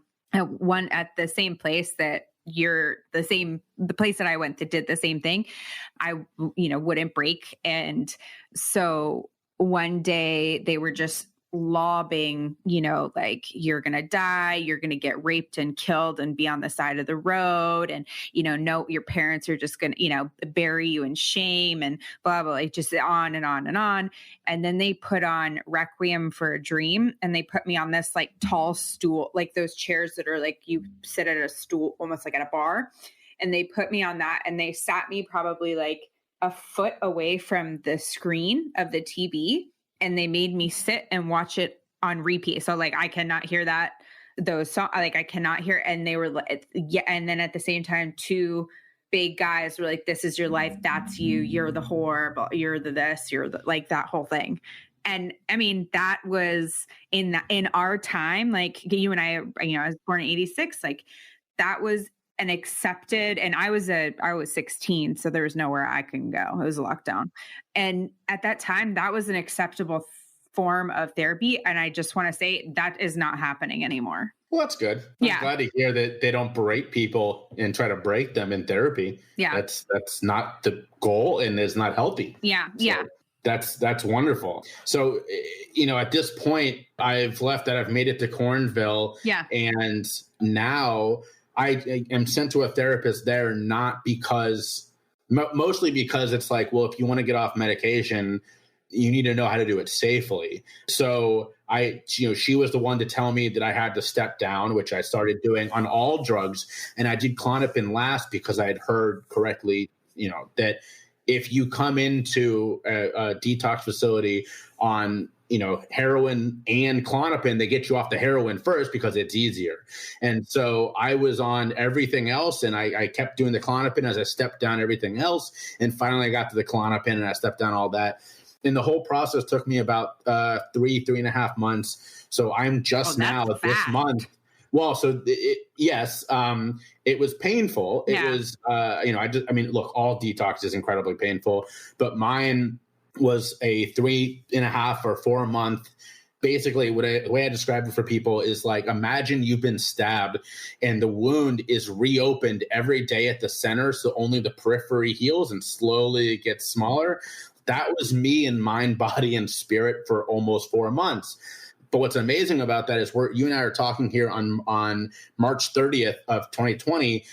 This month I am 10 years from that experience. Woo, so that's awesome. Pretty amazing. I was actually 2 weeks from now, I was supposed to be on my 10-year anniversary trip just by myself. I was going to strike something off my bucket list. I was going to Boston to watch the Celtics game from courtside. I was so excited. Obviously, that's not happening anymore because of everything going on. But I was going to drive from there to Stockbridge, and I was going to spend the night just in Stockbridge and see what memories came back. Yeah. And that trip has been postponed. Hopefully, it'll happen maybe next year. But yeah, I finally entered recovery around this time in 2010, But I think what a lot of people don't understand, and obviously you do, and I hope most people listen to this podcast, is that it's not like you take your last pill and you're like, I'm free, I'm great now. And you're back to square one. Right. If not below zero. Yeah. You know what I'm saying? Totally. I know, you're right. Yeah. It is below zero. You're right. So I actually say that while those 3.5 to 4 months were incredibly hard, what was harder is the next 5 years of finally going through the personal growth and the mental growth that I should have gone through when I was a teenager. And here I am in my 20s going through it because I've been denied for a decade. I'm picturing the person's face who is like, the worst part was the next 5 years. Yeah, right. and the thing is we're back now to the point where people, we were talking about earlier, that how do you square the circle of people enjoying using? Well, it can be both things, and I had a wonderful girlfriend at the time. I was back in school. I had jobs, but inside my brain is still healing and growing. And, there are lasting implications from this time. I struggle with, I don't have a lot of memories from like anything before I was in recovery. Like I have bits and pieces, and when I talk to friends and family, things come back. But if you just ask me to sit down and write everything I remember about my childhood, it's not a lot. It's just mostly gone. And my therapist and I have talked about how much of that is repression and how much of that is just the drugs erase my memories. And it's 50-50 is our guess. You know, we really don't know. I struggle with, there are other lasting implications. I used to be a prolific writer in high school. A buddy of mine and I actually were in a rap group together, and I can't do that anymore. I just isn't there. I still write, but it comes in trickles instead of the water hose that it used to be. And I have to like force it out.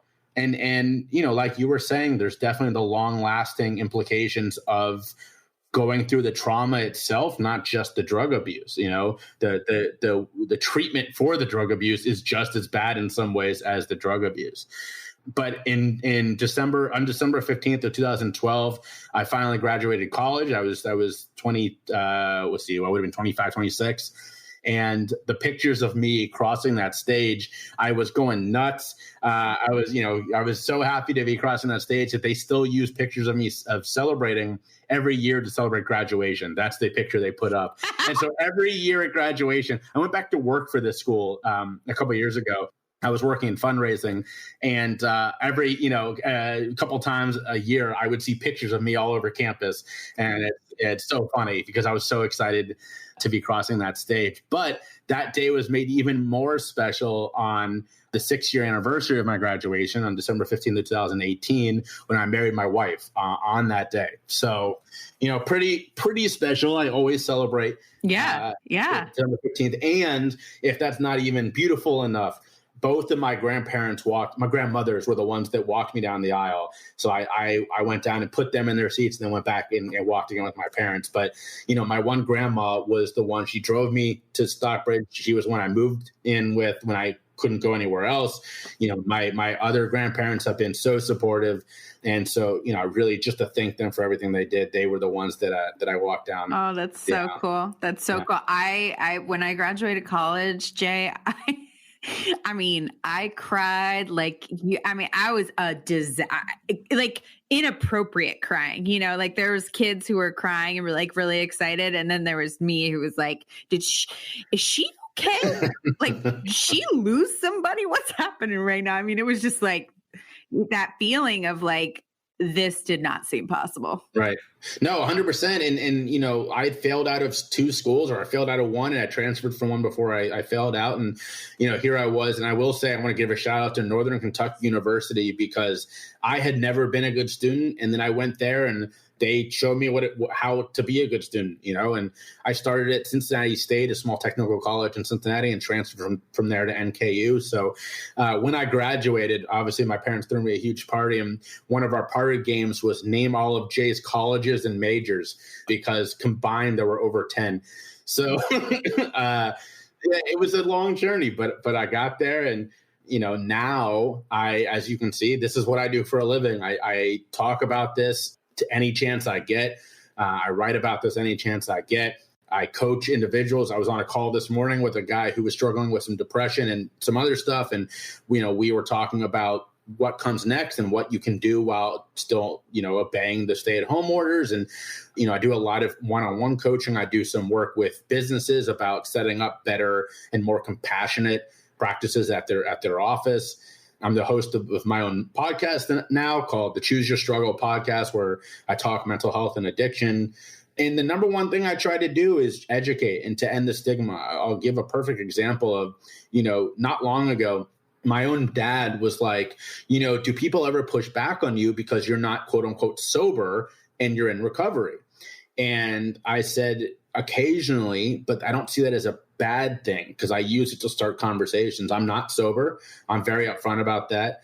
I do have a drink. I can drink safely. I was very lucky, you know, that, look, that's not the case for everybody. I know that. I know that there are some people that can go through what I went through and not once ever struggle with addiction. I had friends who were taking pills like I was for fun, never once had a problem. I know other people who struggled with one substance and can't have any, and that's the way their brains work. Mine, if I hear a pill canister, something starts moving up there. I remember, things are coming back, but I can sit with my wife and have a glass of wine at dinner and be fine. And there wasn't room for that for a long time. There wasn't room for people to challenge that the idea that you could only be in recovery one way, and that's 100% sober, and that's by going the 12-step method. And I don't ever want people to think that I'm anti-AA or 12-step. It works for a lot of people. What I am anti is thinking that there's only one way to do any of this, because there's not. And as you and I mentioned earlier, the right path to recovery is the path that works for you. And I have worked personally one-on-one with too many people who have failed AA multiple times, and their own family is telling them it's because you are a failure. You are doing this wrong. And in reality, maybe they should try a different method, But we have this idea that has been pervasive in our society that AA is the only way. And we have to get rid of that because it's killing people. AA is wonderful, but it's not the only way. I love it. And listen, AA saved my life for real, like nothing. And, I grew up in AA, all that. And Jay, I 1,000% agree with you. I think it's really important that we focus on the goal and not deciding what that needs to look like. Right. And for me, here's the hard part. And this is the hard part about all of it, right? Because we were talking about it earlier when it came to prescribing medication for children. Do you put them on it? All those things. So here's the hard part. For me, I cannot drink safely, even though, alcohol, one would say, wasn't exactly my drug of choice. I didn't even, to be honest with you, I didn't realize how much of my drug of choice it was because I was such a heavy drug user, but it really was my drug. I just didn't really, and I've seen so many people try to drink safely and not have that work. That's where that comes from, which is that there are a lot of people where any substance that affects them from the neck up, that turns their brain on. For me, sugar does. Right. 100%. Oh my God. It's wild what it does to my brain. Right. So it's really about, I think there's a huge chemistry component, and it's really, if 12-step is, people are very orthodox, and it is really hard. A lot of people get, turned off, turned away, however you want to say it. I think what is beautiful about what you're doing and where you are is look, you're in recovery, you're recovering, and it is not about exactly what that, do you follow my program or their program or this program? It's about, are you happy and healthy, and how did you get there, and how did you do it? Exactly. And we forget, I think, because we want, one thing that's scary for a lot of people in 12-step is that if you, and this is true, this is true. If you can do it, why can't I do it? If you can drink safe, I want to have a glass of wine with dinner. Right. I do. I really do, but I really can't. And so when you say you had that pill problem, which, I took handfuls of pills too. And you say, now you can drink, right? Having someone in the group with us that says that, it is difficult for the people who can't do it, because they start to question, well, that it's the only disease that tells you don't have a disease, right? So exactly right. I think what happens a lot of the times is, instead of being able to deal with the uncertainty and the, that variation, it's it's just been made homogenous. If you don't fit into that, then we can't deal with that. And it's the same in program when people relapse a lot of the time. Lots of people who aren't this way, but one of the things that I've seen over time is, if I have a friend who's sober and they go out, they start drinking again, and it works for them, which is, the hard, people can't be friends with them anymore. And again, these are things that need to change, that we have forgotten that the point of it all, of every component of it, the therapy, the point of it all is to live a happy, functioning life. That's it. Period. End. Stop. And so why is it so important, other than, that camaraderie, right? But why is it so important that we get to decide what that looks like for each other? And I just think, I love that you're out there talking about it. And I guess my question for you is, how do you help people go through, like when you're working with people, how do you help people figure out, or how do you address when someone really wants to be sober the way, or I'm sorry, be in recovery the way you are and be able to drink, and it's not working for them? Like, how do you work within that kind of gray area?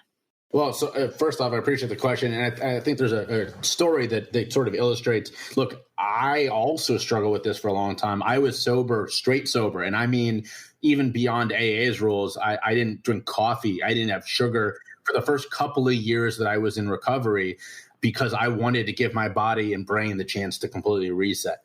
And then I slowly started easing back into this. And the biggest challenge came, I was on a vacation with my family, including my 3 younger brothers. And one night, one of my brothers got his hands on some muscle relaxers, and we were all going to hang out. And I said, I can't do that. And then I got mad at them that they would do that around me. I was only 3 or 4 years in recovery at this point.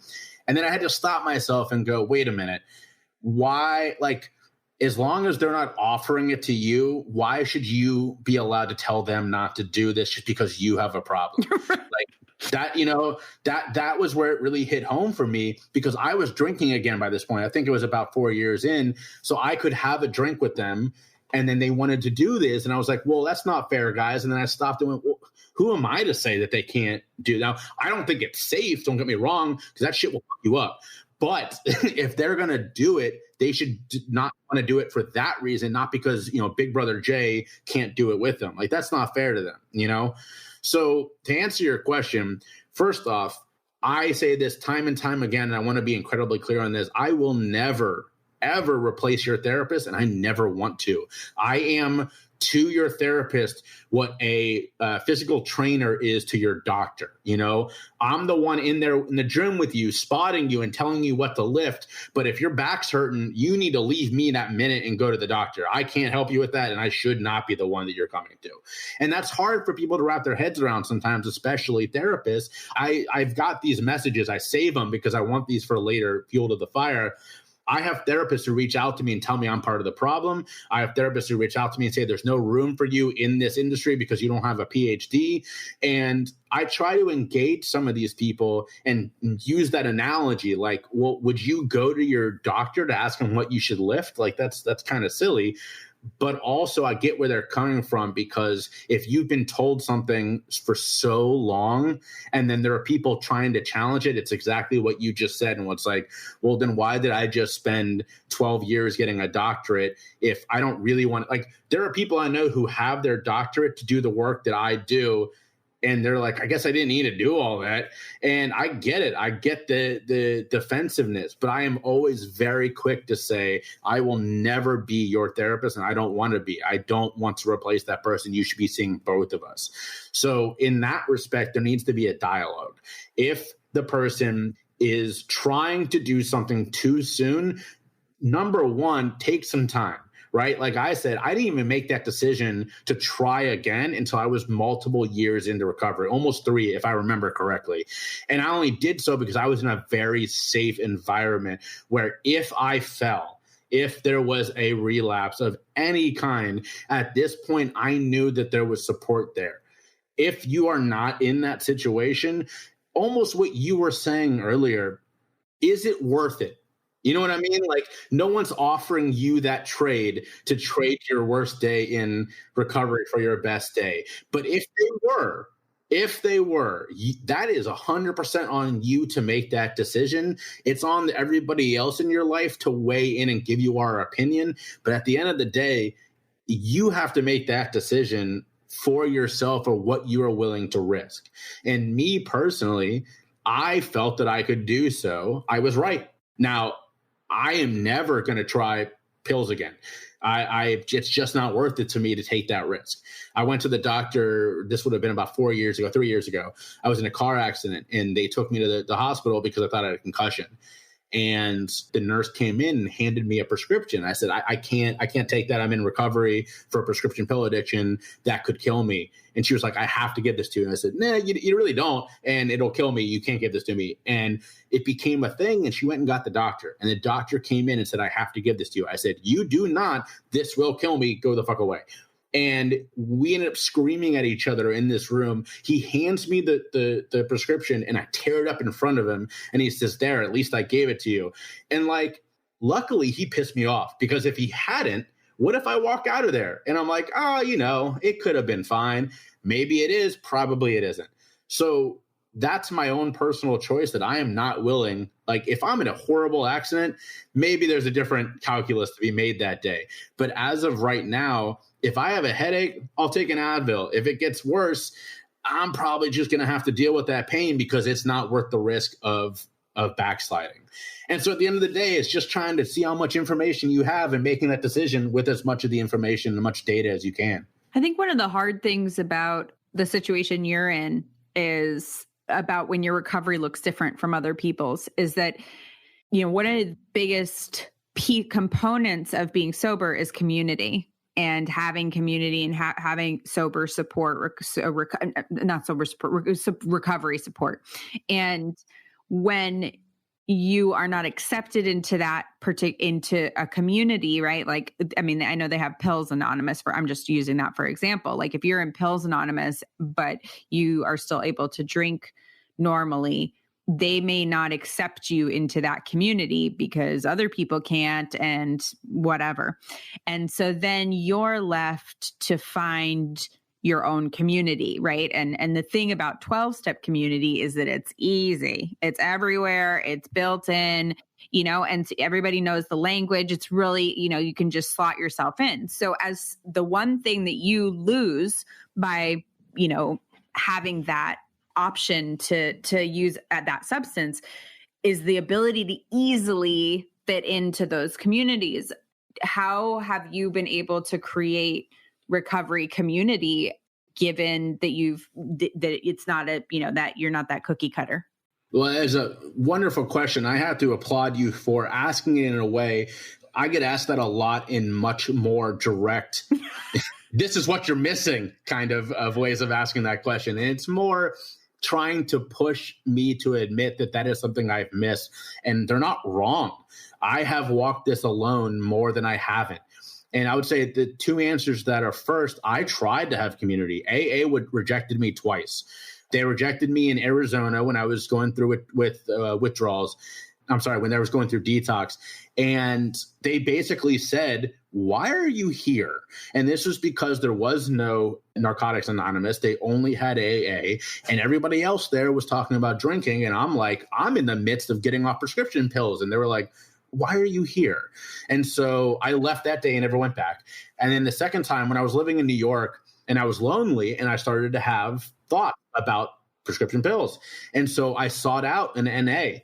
And I got there. It was in the basement of a church. And again, being Jewish, I was already like, this is weird. But I went to the basement of this church. And it's like in Midtown Manhattan. I'm sitting there in this basement and no one shows up. And I sit there for about a half an hour. And then a guy sticks his head in. It's the janitor. He goes, oh, man, nobody comes to these meetings. And then he left. And I was like, well, shit. I've now tried AA twice, both times. They were like, nope. So part of it was that, like, I did seek it out and it just wasn't there. So I have walked it alone. I have found community, though, by telling my story every chance I get. So, I have made other people, one, I've given people the freedom to tell theirs. This is my favorite story. I was just telling someone this earlier today. I didn't start talking about being in recovery until I was 5 years in recovery. I was ashamed of it. I had friends who had no idea where I'd gone for a year and a half. They just knew I left. And so I came back, and I'm very private about this. And there's a buddy of mine who runs something called Cincy Stories. And it's a storytelling program in Cincinnati where well-known or influential Cincinnatians get up on stage and tell their origin story. And he knew I was in recovery, and he was like, will you tell your story? I said, absolutely not. And he asked me again. I said, Sean, ain't gonna happen, dude. Not gonna happen. Third time, I was like, stop asking, ain't gonna happen. But then I happened to be at home, and I told my dad about this. And it was this like beautiful moment. He's reading the New York Times, and he slowly lowers it. He looks at me and goes, fear is never a good reason not to do something. And then picks up the paper and keeps reading as if he didn't just blow up my entire world. Like it was one line. And so then I go back to him. That is such a Jewish dad thing to like. So my dad, like that's so like where they just lob something at you, and you're like, yeah, drop a bomb and then walk out. Yeah, yeah, calmly. So I go back to this guy. I was like, Sean, ask me again, and he asked me, and I tell the story, and it goes amazing, and it starts a snowball, and so immediately I'm telling my story more often. And the second time, I was invited to do a TEDx event. And I'm at this restaurant where they're doing it, this event-based restaurant. And I tell my story, and I get off stage, and the manager of the restaurant walks over. He said, would you come with me for a moment? And I said, okay. So I walk with him, and we go into the kitchen. And it turns out every single member of the kitchen staff was in recovery. And we ended up sitting there for half an hour, 45 minutes, having a mini little group session, all telling our stories, all relating. And we were all bawling. I mean, these are guys like me. You know, your audience can't see this, but I'm completely covered in tattoos. We're all sitting there together, just like ugly crying, you know, and it's beautiful. And like, that's how I find community. I find it I wear this on my chest. Like literally, you can see this, but your audience can't. I have my medallion around my neck that says fuck addiction circa 2010. I wear this everywhere I go. It actually never leaves my neck. I bathe with it. I sleep in it. I wear it everywhere I go. I wear bracelets on my wrist that say, you know, choose your struggle, which is my own personal brand about, look, for a long time, I didn't get to choose what I struggled for. I chose to get off the couch. I chose to avoid withdrawals. Now I get to choose what I struggle for. So that's my personal brand.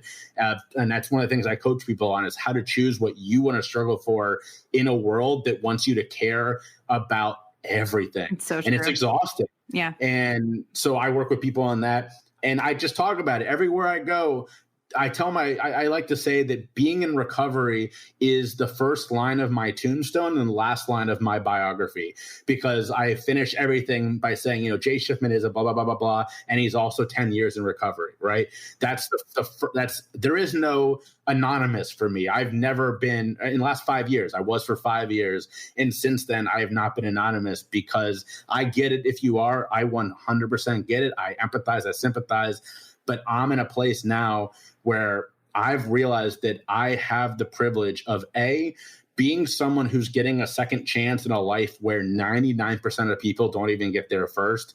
And B, I get to show someone what you think addiction is not correct.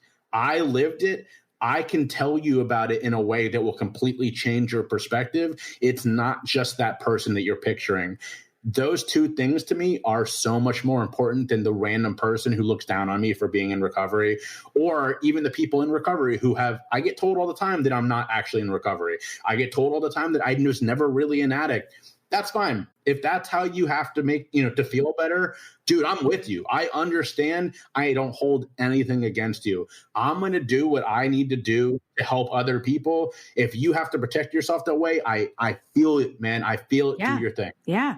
Yeah. And people should protect their recovery however they need to, that is, on them. But I do think that we have become very closed-minded in many ways, and 100%. And we have to think outside the box and really push those things. And I will say that, having to create community the way you have to create community would be harder than I would want it to be for me. And like, for me, the ability to, slot into those, that community has made my life a lot easier. And so, frankly, kudos to you for what you are choosing your own path in a way that's harder than the rest and still remaining intact, right? And still saying like, this is what I'm going to do. And this works for me. And I totally, totally respect that. Well, thank you. I appreciate that. And I will say, look, I am so lucky that I love it, right? Yeah. If I left I never really got to this, but my career after recovery, I was in fundraising, nonprofit fundraising, and I left that to run political campaigns, which I was very good at, and I made a good amount of money doing, and I left that in February of 2019 because I decided, like I said before, I've got this privilege and I am absolutely wasting it. So that would have been a much harder decision if I didn't absolutely love this. If I didn't love the fact that I get to get up every day and make very little money, but talk to people about the two issues that I care about above everything else, and that is addiction and mental health. And I get to work with people and I get to meet awesome people like you and the rest of your team. And like, we get to have these conversations, and that love and that enjoyment I get is worth the lack of money. It's worth the sticky situations I get into times a million. I mean, I can't overstate that. I consider myself so incredibly lucky because I get to do this every day. And the last point I want to make on that is that I say this every time because I think it needs to be repeated. In every year, we as Americans lose over 100,000 people to addiction and mental health just in overdoses and suicide. I'm not even talking about every other cause of death underneath those two headings. Addiction and overdose and suicide cost over 100,000 lives a year. If there was another form of preventable death causing that sort of loss of life, there would be riots in the streets calling for change. And yet we are afraid to even have conversations about those topics. Can you just like, that boggles my mind, and it hurts me so deeply that's why I get up and do this every day, is that if I can be the little grain of sand that starts that ball rolling to hopefully making that change down the road, it doesn't matter. There's an Eminem line where he says something along the lines of like, if there's one kid out of 100 million that's going through a struggle and feels that he can relate, that's great.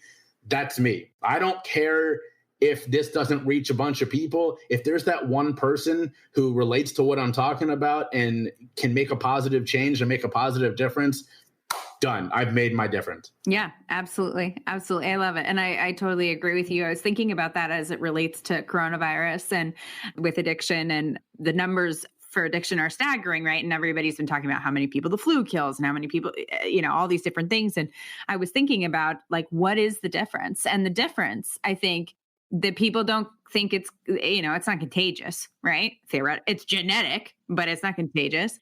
And people believe that it's a choice that they opt into, and therefore, and that's where the stigma comes in. And I was like, but the numbers in and of themselves, right, suggest that addressing that is such a huge piece of what needs to happen. And I think people are waking up to that.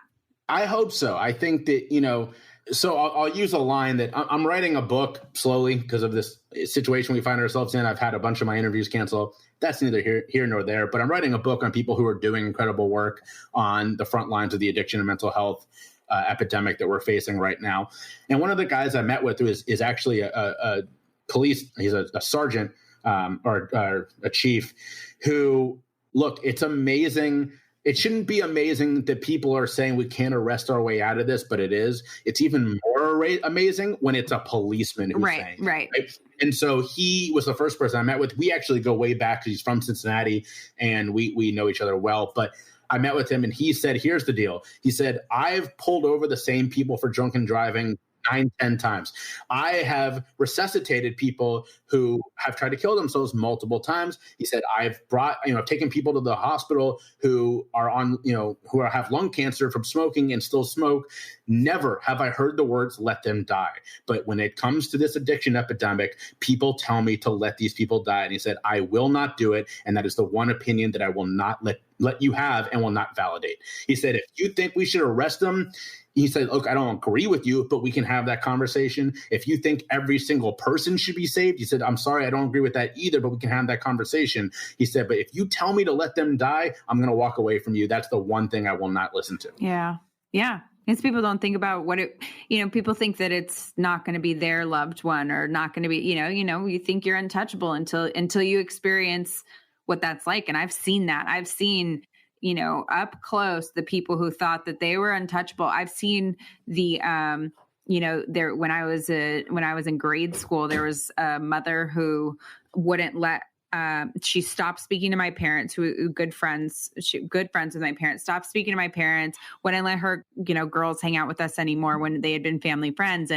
And I was the bad kid and blah, blah, blah, blah, blah. And, 15 years later, her whole life fell apart, and her daughter is in recovery, and I know, and her other daughter's in treatment. And, that is like, until it happens to you, you make those judgments, and we're not as untouchable as we think we are. Well, I mean, you couldn't be more right. And what scares me is that there's still that idea, even though we know that addiction is no different than cancer in that respect, in that it crosses all the superficial boundaries that we've created for ourselves inside our society. It's not just a poor disease. It's not just an enriched. I mean, there is not a line you can draw that encompasses all people who have struggled with addiction or mental health. It's all of us. I mean, they say that 1 in 5 people themselves have struggled with issues of mental health. I personally think it's higher. I think those are the ones that have been reported. But they also say that 1 in 2 people either themselves or knows someone who has. Now, that's a number I can get my mind around, and that is terrifyingly high. And if that's the case, yes, it's great that we're finally starting to have these conversations, but let's move beyond it. I was at a convention last year in Atlanta where President Trump spoke, and we're not going to get political, but I have to bring him up to make a point. And that is that he has released more money to tackle addiction than any other president. And that's because he's released any money to tackle some. And that day at that convention, I asked the organizer, because I was volunteering, and so I was helping run the place. And I said, has anyone bothered to ask him, say thank you for this, but also it was like it was nothing. It was no money whatsoever. And can anyone say to him, thank you, but also let's do just 1,000 times more than this? And her response is, look, you got to start somewhere. And I don't disagree with her. She's not wrong. But also, if someone gives you a penny and is like, well, maybe next year we'll give you 2, is that really worth applauding? Or can we go back to them and say, great, you've at least opened the door. Let's tell you now about how, $100 is really what's needed. $1,000, that penny ain't doing shit. Right. I think it's, it's 2-piece where they want to see what they're going to do with it. And, I do think you have to start somewhere. And the fact that that's the case, that he's the first, is stunning to me. But I also think that it's not going away. It's getting worse. And so the ability to ignore it, and that's what it takes. It takes people standing up. It takes people of privilege standing up and saying and talking about it, and it takes it affecting people in power. 100%. But what's so scary is that you would think that would be the case, like when it affects somebody in power. But there's a guy that I'm interviewing for the book who started some of the first quick response teams in the nation. And if for those listeners who don't know what that is, it's the people who go out in the hours or days, depending on your area, after an overdose and try to talk to someone about harm reduction. It doesn't have to be get straight into treatment. It can just be, how can we help you use in a safer way? And if you're interested in treatment, let's talk about treatment. And they always drop off Narcan, which, by the way, I carry my Narcan literally everywhere I go. I'm using that word correctly. I take it with me on runs when I go running in the morning, because God forbid I ever need to use Narcan. I don't have it on me. So I carry my Narcan every day. But he told me about a story of a small town, and I want to say it was West Virginia, where a county commissioner who is a extreme to one side of the political spectrum, I won't say which one, I think you can probably guess, unfortunately, his son was the very first person to overdose in that county after the quick response team had started. And so they went out looking for the son, and they went to his house. And he called the cops on them and sued them for character assassination, and would rather make a show of trying to tamp down on this quick response team, even when they were trying to help his son, than he would to look or appear soft on drugs. So yes, it does need to affect some people in power. I hate saying that, but we need to get this idea that it doesn't happen to me or it doesn't happen in my backyard out of this. But we also have to get rid of this mentality that if we just are hard on crime and that the war on drugs has been a success, the war on drugs may be the biggest failure in the history of our country. They have the studies that show that drug use has continued upward at the same expected rate, which would mean the war on drugs did exactly zero to stop anything. And yet we're still doing it because it makes us feel good. Yeah. Yeah. It's a part of the story that is, we get to help change the course of how this is talked about and hopefully affect change. And that's, we each have to do our part. We each have to stand up and do our part. And, that's what I'm doing. That's what you're doing by standing up and just doing our part and saying, this is the deal. Talking about the fact that drugs are fun and they kill people and, just having those conversations, man, and it can change the course of history. And it's amazing life and it's amazing work we're doing. 100%. And that's why we have to keep telling our stories, because the more that are out there that challenge convention, the more that make people stop, even if for a second, and say, maybe I don't know everything, and are willing to make people come to the table and say, let's chat, instead of just, I know what's best. And even though you lived it, you're wrong. The more we can do that, the more that we have a chance of making a change in this thing. Yeah. Yeah. It's amazing. Jay, you're amazing. Your story is amazing. I love what you're doing. Thank you. I love Choose Your Struggle. Thank you. Because guess what? You are going to struggle. So might as well participate in it. That's exactly right. It's the same thing with the drugs. It's like, we know you're going to struggle, right? We know it's going to be something. You are going to struggle. Mm-hmm. Instead of spreading yourself thin, instead of letting other people choose for you, let's choose that. Let's help you make proactive. That choice, right? Yeah. Exactly. Right. Yeah, exactly. So that's awesome. Check out Jay Shifman's podcast, Choose Your Struggle. Where else can they find you, Jay? They can find me on my website, jayshifman.com, and that's JayShifman. Same thing on LinkedIn and Facebook, just Jay Shifman. On Instagram, I'm The Next Shifman, and on Twitter at jbshifman.com.